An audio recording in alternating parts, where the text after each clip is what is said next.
Selamat pagi, selamat siang, selamat malam buat kalian yang nonton video ini. Nggak tahu kalian nontonnya kapan, jadi saya ucapkannya selamat semuanya ya. Kembali lagi bersama channel YouTube saya, Kesia Aurora. Ya, channelnya nggak ada subscribernya sebenarnya. Tapi di channel ini isinya ya tentang tugas-tugas kuliah juga.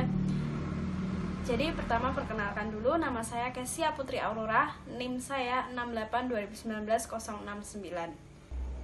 Oke, di video saya kali ini sesuai judul yang ada di bawah ini ya, judul di videonya.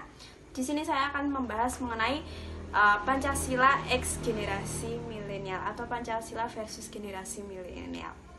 Nah, sebelum saya masuk ke materi inti, alangkah baiknya kalau kita kenalan dulu sama yang namanya Pancasila dan apa sih itu generasi milenial. Yang pertama, mengenal generasi milenial. Generasi milenial sebenarnya tuh apa sih dan siapa pencetusnya? Jadi generasi milenial pertama kali dicetuskan oleh seorang pakar sejarah dan juga penulis dari Amerika Serikat yang bernama William Strauss dan Neil Howell. Generasi milenial atau yang biasa orang sebut generasi Y itu ditujukan untuk mereka yang memiliki tahun kelahiran tahun 1980 sampai dengan awal tahun 2000-an. Namun di sisi lain ada juga yang mengatakan sampai tahun sebelum tahun 2000-an gitu. Itu beberapa sumber yang saya cari seperti itu. Nah, generasi milenial sendiri ini memiliki beberapa karakteristik, dan di sini saya mengambil contoh beberapa karakteristik yang sekiranya tuh menonjol dan sering ditemui di lingkungan sekitar kita. Yang pertama yaitu ada melek teknologi atau anti gaptek.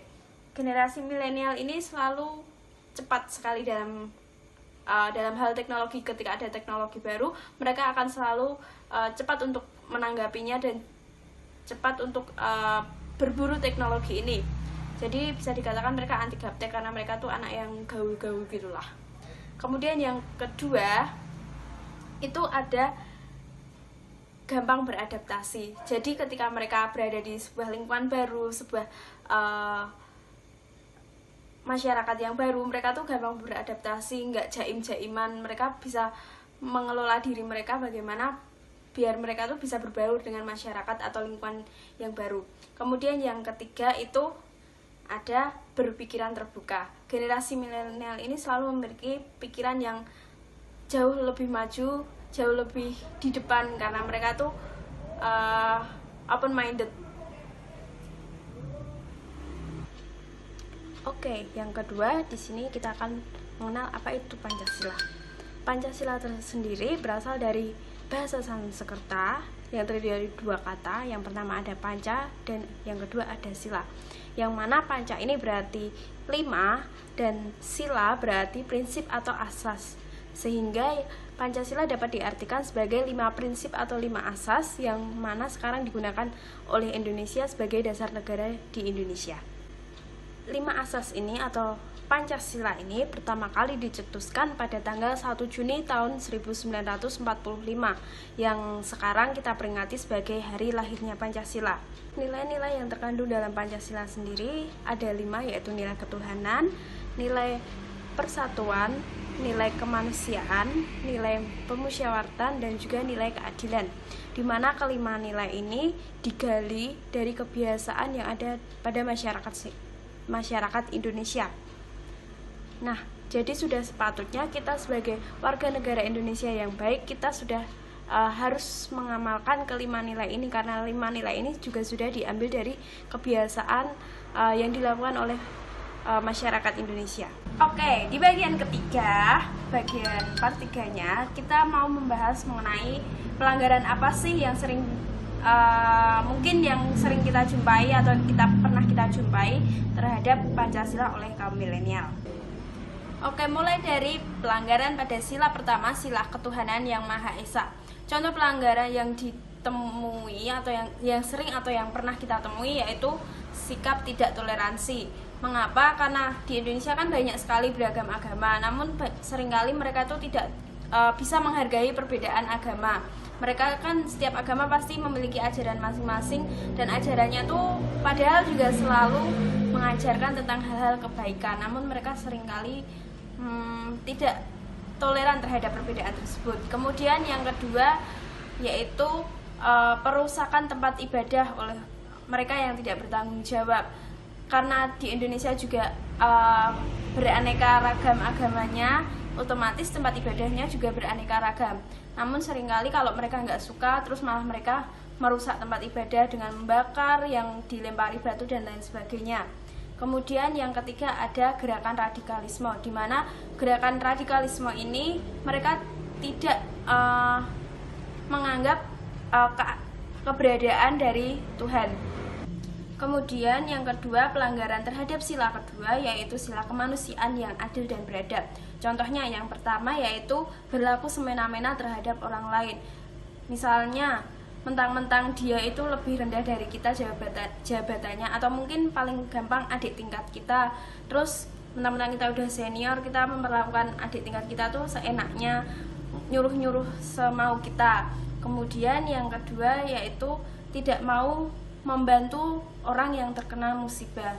Semisal ada orang yang mungkin sedang mengalami kesulitan, musibah apa, tapi seringkali kita sebagai teman, mungkin sebagai orang terdekatnya, malah tidak mau membantu orang tersebut, malah kita masa bodoh sama orang tersebut.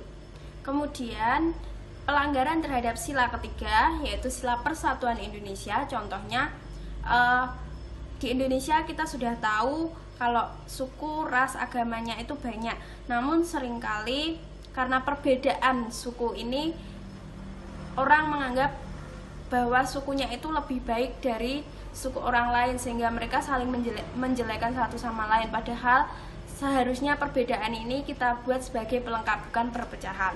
Kemudian yang kedua yaitu yang mungkin sering dilakukan oleh kita tanpa kita sadari, yaitu mengadu domba antar teman. Misal kita punya temenan dengan A dan juga temenan sama si B, kemudian kita memberitakan kabar yang nggak baik tentang B kepada A, namun kita juga memberitakan kabar yang tidak baiknya A kepada B, sehingga mereka jadi saling bermusuhan.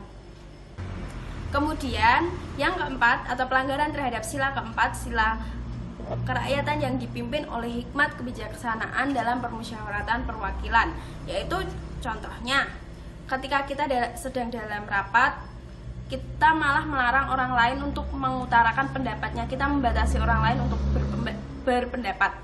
Kemudian yang kedua, jika sudah kita banyak pendapat dalam sebuah rapat, malah ada orang yang memutuskan pendapatnya itu secara sepihak.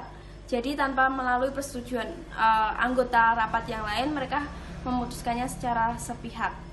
Kemudian yang ketiga yaitu melarang seseorang menduduki sebuah jabatan hanya karena suku, ras, atau agama yang mereka anut saat ini. Kemudian yang terakhir yaitu pelanggaran terhadap sila kelima atau sila keadilan sosial bagi seluruh rakyat Indonesia. Nah, contoh nyata yang paling sering ditemui bahkan oleh kaum milenial pun dia sering melakukan, yang pertama itu pelanggaran terhadap peraturan lalu lintas. Seringkali sadar nggak sadar kita tuh melanggar, semisal waktu di lampu merah yang seharusnya kita berhenti, kita tetap menerobos, padahal itu juga nantinya membahayakan diri kita sendiri. Kemudian contoh lain yaitu membuang sampah secara sembarangan. Ini juga sering dilakukan nih, terlebih oleh kaum milenial. Mereka merasa masa bodoh dengan lingkungan sekitar, yang penting mereka tidak menyimpan sampahnya sendiri tapi dibuangnya terus jadi sembarangan.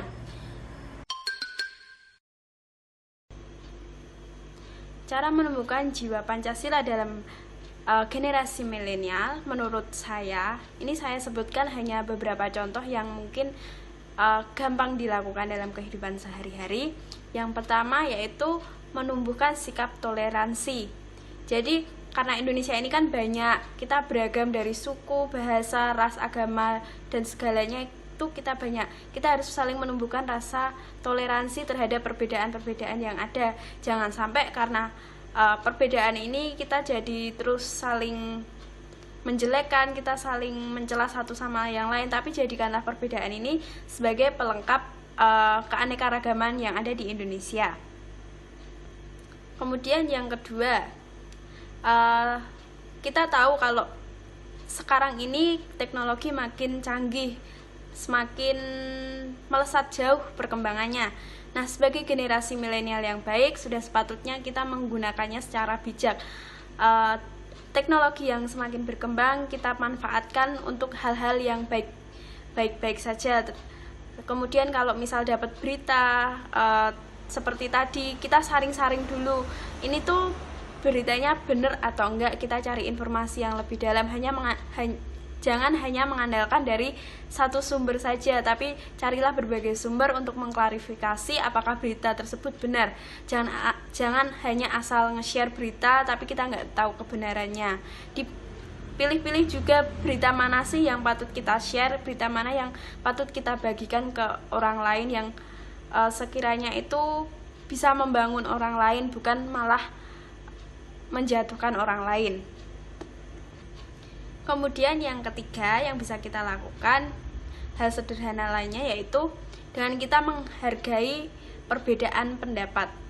Kalau tadi menghargai perbedaan suku, ras, agama, dan lain-lain, kita juga harus bisa menghargai perbedaan pendapat. Semisal kita dalam sebuah komunitas kecil, kita sedang rapat, ada pendapat yang berbeda, ya kita dengarkan, kita hargai. Kemudian apabila masih ada selisih antara pendapat tersebut, kita bisa mengambil dengan cara musyawarah. Kita bicarakan dengan baik-baik, mungkin dengan cara mengambil voting bagaimana langkah terbaik yang bisa kita tempuh, bukan malah perbedaan itu terus kita jadikan bahan untuk saling adu mulut, kita jadikan bahan untuk saling menjelekkan satu sama yang lain.